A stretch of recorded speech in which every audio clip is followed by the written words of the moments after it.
Bonjour, je vais vous montrer une routine d'étirement pour le cou douce qui va se faire assis.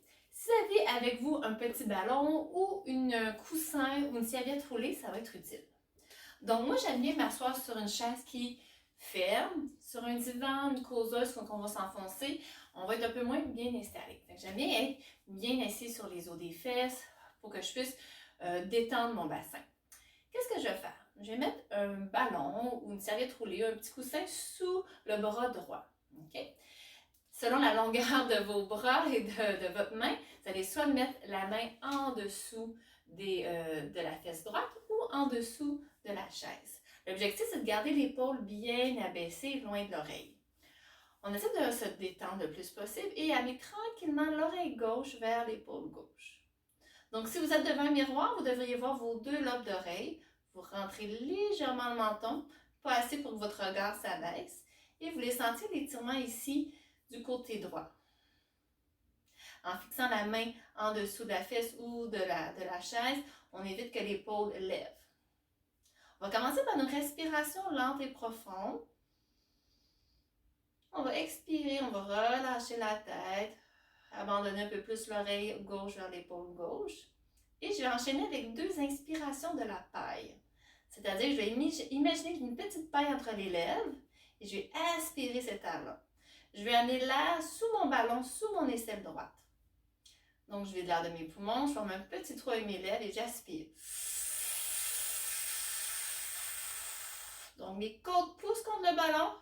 Mon épaule devrait toujours être fixée vers le bas. Et lorsqu'il n'y a plus d'air qui rentre, j'expire et je relâche. Une deuxième fois.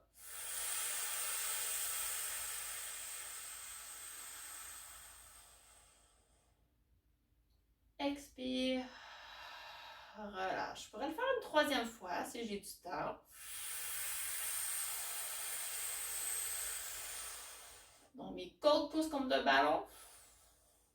Ça augmente légèrement l'étirement et j'expire. Je relâche. J'aime bien terminer par une respiration lente et profonde. J'abandonne encore plus le poids de ma tête et je ramène la tête au centre. Je vais rester du même côté. Là, j'ai étiré le trapèze supérieur. Je vais aller étirer l'angulaire de l'omoplate. Donc, je vais laisser tomber mon front vers le devant de la hanche gauche. Je m'assure que mon épaule est toujours bien fixée, loin de l'oreille, que ma main fixe mon épaule. Et tranquillement, je rentre dans mon étirement. Le reste de ma colonne est bien longue. C'est seulement ma nuque, la portion cervicale qui penche dans une diagonale. Je respire par le nez. J'expire. 2-3 inspirations de la paille. Donc, je forme un petit trou avec les lèvres.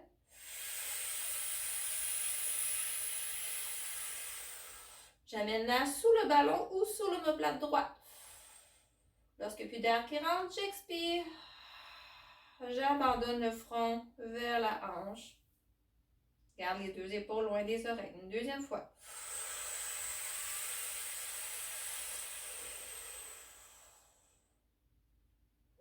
Expire. On ne veut pas tourner la tête au point que ça comprime du côté gauche. Il faut trouver un juste milieu entre la rotation et le relâchement. Une troisième fois.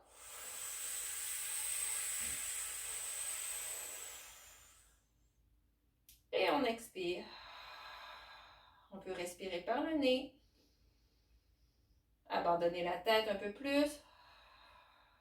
Et je ramène la tête à la verticale. Si je prends le temps d'enlever mon accessoire, vous allez remarquer que vous avez dégagé beaucoup le côté droit. Donc, on a beaucoup de tension au niveau du cou. Bien, inévitablement, on a des tensions au niveau de la cage thoracique et vice-versa. Donc, ceux qui ont très mal au cou et qui ne pourraient pas faire des étirements prononcés, on peut essayer de dégager au moins la cage thoracique, l'épaule, et là, hop, ça va nous donner un petit peu de jeu au niveau du cou. On fait la même chose de l'autre côté. Donc, je mets le ballon ou une serviette ou un coussin. Je fixe mon épaule, soit ma main en dessous de la fesse ou en dessous de la chaise. Je suis toujours assise sur les os des fesses. Je ne vais pas pencher mon tronc. C'est seulement ma tête, mon oreille qui s'incline vers l'épaule droite.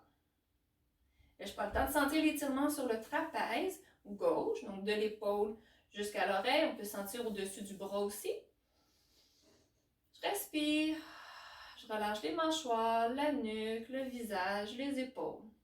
Je forme un petit trou avec mes lèvres pour créer une résistance afin d'ouvrir les côtes et tout le plexus ici.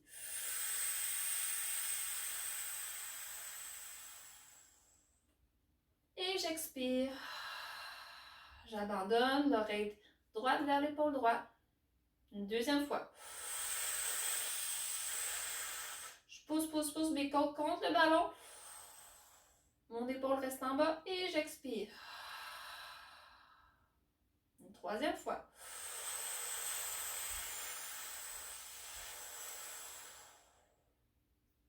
Et j'expire.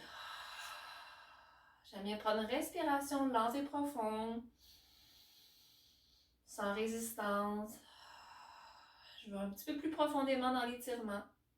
Et je ramène la tête à la verticale et je fais la diagonale. Je tourne, j'incline. Je tourne pas au point que ça comprime du côté droit. Je garde mon épaule en bas. Le reste de ma colonne est longue, c'est seulement la colonne cervicale qui relâche. Je prends un petit moment pour sentir l'étirement qui part derrière la nuque et jusqu'à l'angle à l'intérieur de l'omoplate. On fait une première respiration de la taille. J'essaie d'amener l'air sous le ballon, sous l'omoplate gauche. Et j'expire. Abandonnez le front vers le devant de la hanche. Une deuxième fois.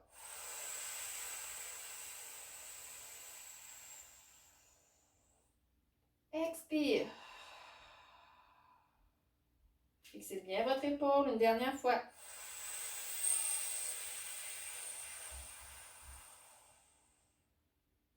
Expire. Je respire par le nez. J'abandonne un peu plus le poids de ma tête, le front. Et je ramène la tête à la verticale. On enlève l'accessoire, on prend le temps de bouger. Ça se peut si vous me dégagez au niveau de l'épaule. Ça a fait une petite auto-traction, le fait d'avoir mis un accessoire. Et j'aime bien terminer. J'ai fait par l'avant. On a fait le côté, côté, diagonale, diagonale. Et là, j'aime bien aller vers l'avant. Si je me mets de côté, je vais garder les épaules en bas. Et je vais juste enrouler le menton vers le sternum. Sentir un petit étirement le long de la colonne cervicale. Et je prends des respirations lentes et profondes. Je détends les épaules.